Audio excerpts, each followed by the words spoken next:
Hello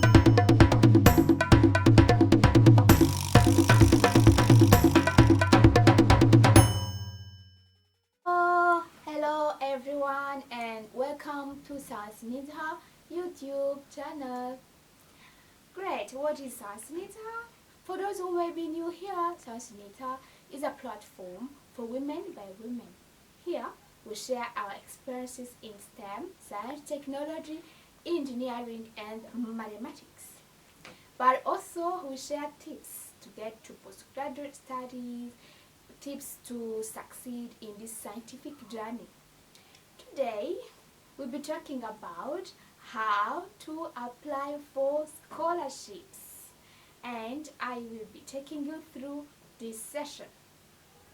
I am Irumva Vanessa. I am the CEO and founder of Science Needs Hub. Why is today's topic? Personally, I've been applying for postgraduate studies for scholarships. Some of them have been successful and some unsuccessful.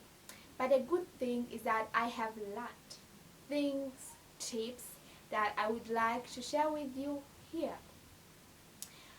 As you know, sometimes education is expensive and some people may come from poor or maybe humble backgrounds. And the only way to make it through school, or the only way to succeed, is through scholarships and fellowships. That's why today we'll be talking to you. I will be talking to you what I did, what I think are important steps or important things to get for you to get scholarships to pursue your education. Number one, get your transcripts ready. If you are applying for scholarships, you need your transcripts. You may not have formal transcripts, but there are some programs that are able or that are taking people with informal transcripts. But later on, you will have to give those formal transcripts. Number two, motivation letter. You need a motivation letter. What is a motivation letter? In other programs, they call it a personal statement. In this, you are talking about you. You are talking about you. What are your achievements? What are your background? Something that you judge useful for you to get this scholarship, to get into this program. And one tip I have seen, please try to link your experience with what you are applying for.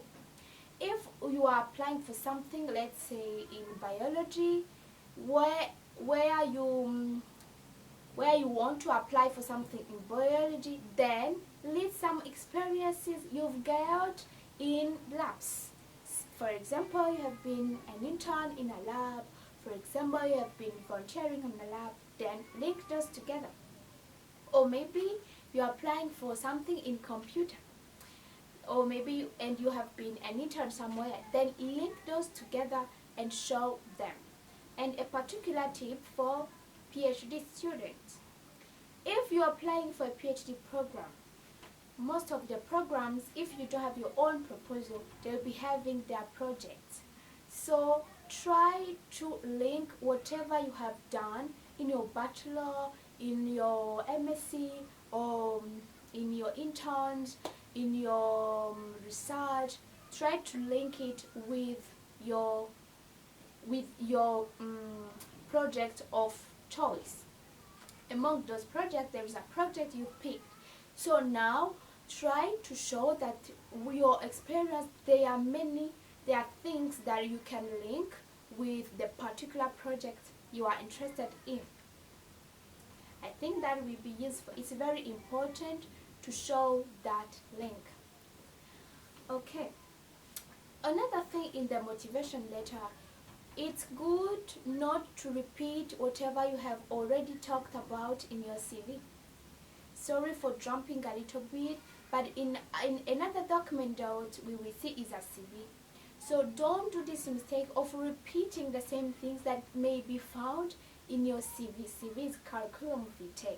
So now show something else. It's a good opportunity now to talk freely of something else that may not be incorporated in your CV. As I have seen personally, I have seen many people would need a short CV where you put the essential, your essential background, not everything. So now in your motivation letter, it's your time to talk about other things that may be interesting for this particular program. Thank you. Now let's number 3 is a recommendation letter. What is a recommendation letter? We have two words, recommendation letter. It's a letter that is recommending you.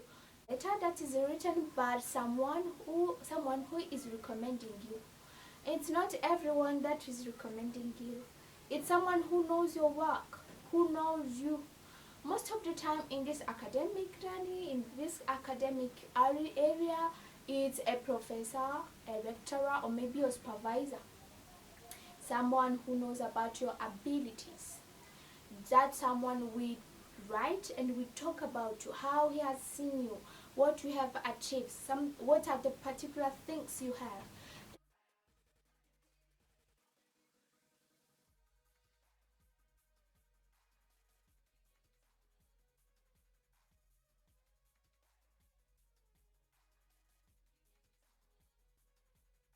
For English test. You need English test for your applications. If you need a scholarship in Europe or in the United States, most likely you will need English test. The most done are the IELTS, but also another one, the TOEFL. The IELTS is mostly needed for Europe, I think in Canada too, and Australia, and now TOEFL is mostly in the United States. These tests are expensive and costly. If you are coming from poor backgrounds or humble backgrounds, this may be a very big sacrifice to make, but it's worth it.